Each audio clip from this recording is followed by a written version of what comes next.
নজর অবিলম্বে 100 দিনের কাজ শুরুর নির্দেশ। ফের কেন্দ্রকে নির্দেশ কলকাতা হাইকোর্টের। আগে 24 আগস্ট থেকে কাজ শুরুর নির্দেশ হাইকোর্টের। হাইকোর্টের নির্দেশ চ্যালেঞ্জ করে সুপ্রিম কোর্টে আবেদন, আর কেন্দ্রের আবেদন খারিজ করে দেয় সুপ্রিম কোর্ট। এবার কলকাতা হাইকোর্টের ফের নির্দেশ, অবিলম্বে 100 দিনের কাজ শুরু করতে হবে। কথা বলবো, অর্ণব হাজরা রয়েছেন সঙ্গে। অর্ণব, দেখো, আজ কলকাতা হাইকোর্টের ভারপ্রাপ্ত প্রধান বিচারপতি সুজয় পালের ডিভিশন বেঞ্চ নির্দেশ জারি করেছে অনতিবিলম্বে রাজ্য 100 দিনের কাজ, যেটা দীর্ঘ 3 বছরের বেশি সময় ধরে বন্ধ রয়েছে, জনকল্যাণমূলক প্রকল্প, প্রত্যন্ত এলাকার মানুষের প্রকল্প, সেই কাজ অনতিবিলম্বে শুরু করতে হবে। কোনো রকম সময় নষ্ট করা যাবে না। বিচারপতি সুজয় পালের ভাষায় ফোর্থউইক, অর্থাৎ যত দ্রুত সম্ভব করতে হবে। একই সঙ্গে যারা আনডিসপিউটেড ওয়ার্ক অর্থাৎ শ্রম দিয়েছেন কিন্তু কাজের টাকা 3 বছরের বেশি সময় ধরে পাচ্ছেন না, সেই টাকা, বকেয়া টাকা, যেটা রাজ্য সরকার দাবি করছে এখনই তারা প্রাপ্য প্রায় 4,500 কোটি টাকা কিছু বেশি। এবং পুরুলিয়া জেলা থেকে একাধিক জায়গা থেকে ক্ষেতমজুর যারা ছিলেন, যারা শ্রম দিয়েছেন টাকা পাননি বলে মামলা করেছিলেন, তাদের এই বকেয়া টাকা কবে কিভাবে দেওয়া হবে কেন্দ্রকে, বা তাদের এই বিষয়ে কেন্দ্রের অন্য কোনো বক্তব্য থাকলে তা 4 সপ্তাহের মধ্যে হলফনামার আকারে আদালতকে জানাতে নির্দেশ দেওয়া হয়েছে ডিভিশন বেঞ্চের তরফে। এবং 6 সপ্তাহ পর মামলাটি শুনানির জন্য আসবে। সেক্ষেত্রে বকেয়া টাকা কিভাবে আসবে তা কেন্দ্রের হলফনামা দেখার পরে আদালত বিবেচনা করবে।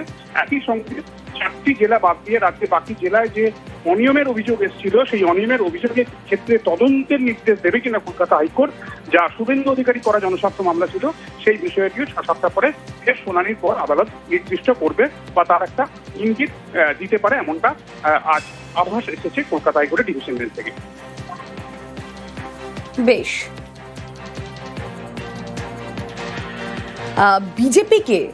বিজেপির কি হাল হয়েছে তা নিয়ে তোপ দাগছেন শশী পাজা।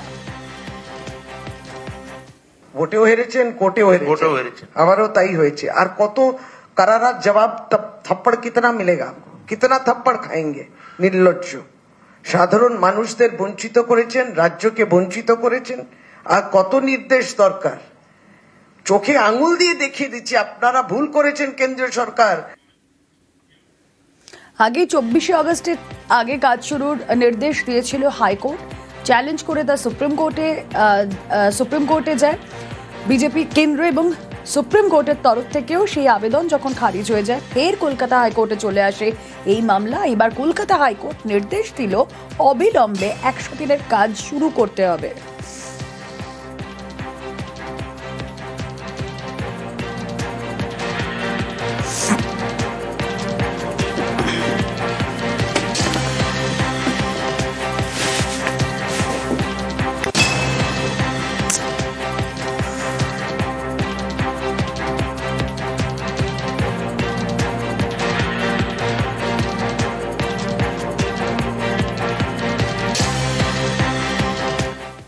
কেন্দ্রের জল জীবন মিশনের বরাদ্দ বন্ধ।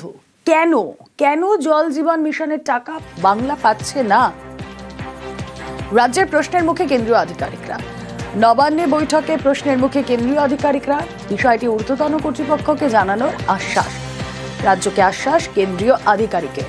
কেন্দ্রের জল জীবন মিশন কমিশনের যে বরাদ্দ তা বন্ধ। কিন্তু কেন বন্ধ? কেন জল জীবন মিশনের টাকা পাচ্ছে না বাংলা?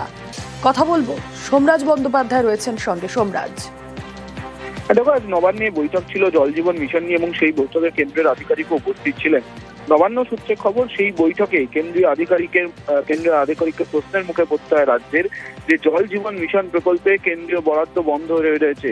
এর দরুন জল জীবন মিশন প্রকল্পে রাজ্যের কাজ সেইভাবে হচ্ছে না। রাজ্যের টাকায় করছে, কিন্তু কেন্দ্রীয় যে বরাদ্দ দেওয়ার কথা সেই বরাদ্দ দেওয়া হচ্ছে না। নবান্নের বৈঠকে তেমনটাই প্রশ্নের মুখে পড়েন কেন্দ্রের আধিকারিক। এবং তারপর কেন্দ্রের পক্ষে যে প্রতিনিধি উপস্থিত ছিলেন, ডেপুটি সেক্রেটারি পদের আধিকারিক, তিনি বলেন বিষয়টি ঊর্ধ্বতন কর্তৃপক্ষকে তিনি জানাবেন। ওকে।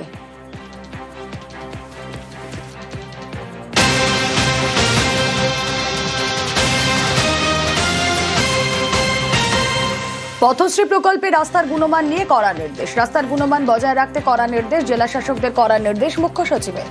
রাস্তার গুণমান যাচাইয়ে পরিদর্শনে যাবে বিশেষ টিম। কথা বলবো, সোমরাজ বন্দ্যোপাধ্যায় রয়েছেন সঙ্গে। সোমরাজ, দেখো, আজ নবান্নে মুখ্য সচিব মনোজগঞ্জ বৈঠক করেন বিভিন্ন জেলা শাসকদের সঙ্গে ভার্চুয়ালি। সেই বৈঠকেই পথশ্রী প্রকল্প নিয়ে আলোচনা হয়।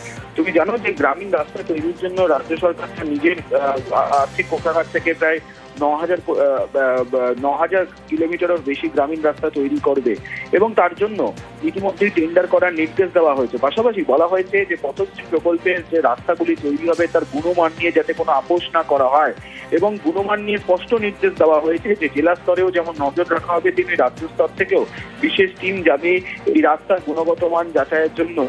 বিভিন্ন সময় অভিযোগ উঠেছে যে পথশ্রী প্রকল্পের রাস্তা তৈরি হলেও সেই পিচ উঠে যাচ্ছে, এরকম একাধিক অভিযোগ উঠেছে। তাই এবার গুণগত মান নিয়ে জেলা শাসকদের পাশাপাশি পঞ্চায়েত দপ্তরকেও কার্যত সতর্ক করেছেন মুখ্য সচিব বলে নবান্ন সূত্রে খবর। আর জেলা শাসকদের সঙ্গে যে বৈঠকটি হয় পথশ্রী প্রকল্প নিয়ে সেখানে এই নির্দেশগুলি দেওয়া হয়েছে। ওকে,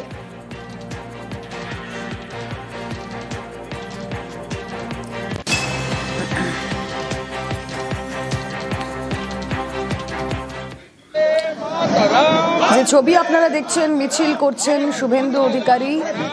এই মুহূর্তে ঠনঠনিয়া কালীবাড়ির সামনের ছবি আপনারা দেখছেন। বন্দে মাতরমের সার্ধ শতবর্ষ মিছিলে শুভেন্দু অধিকারী।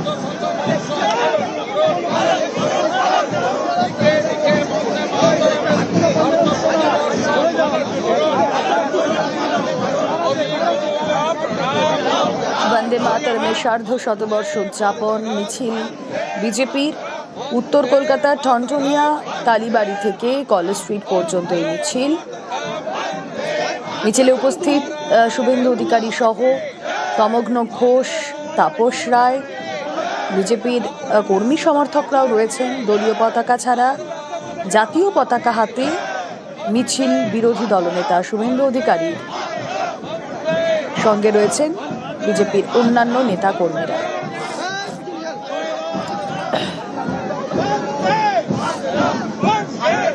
সুস্মিতা প্রতিনিধি রয়েছেন সঙ্গে। সুস্মিতা, বন্দে মাতরমের 150 বছর পূর্তি সেই উদযাপনে এই মুহূর্তে বঙ্গ বিজেপি তারা মিছিলে হাঁটছেন এবং ঠনঠনিয়া কালীবাড়ি থেকে কলেজ স্ট্রিট পর্যন্ত মিছিল। বন্দে মাতরম স্রষ্টা বঙ্কিমচন্দ্র চট্টোপাধ্যায় জনগণের জনঅধিনায়ক অর্থাৎ জাতীয় সঙ্গীত তাকে শ্রদ্ধা জ্ঞাপনই আজকের এই মিছিল বলেই শুভেন্দু অধিকারী সহ রাজ্য বিজেপি নেতৃত্ব এবং উত্তর কলকাতার জেলা নেতৃত্ব তারা এই মুহূর্তে মিছিলে হাঁটছেন। এবং আরো উল্লেখযোগ্য বিষয়, এই মুহূর্তে তারা মিছিলে হাঁটছেন তারা প্রত্যেকেই হাতে জাতীয় পতাকা নিয়ে হাঁটছেন। হাতে কারোরই দলীয় পতাকা নয়, বরং জাতীয় পতাকা নিয়ে এই মুহূর্তে মিছিলে হাঁটছেন শুভেন্দু অধিকারী, তমগ্ন ঘোষ সহ অন্যান্য জেলা বিজেপি নেতৃত্ব।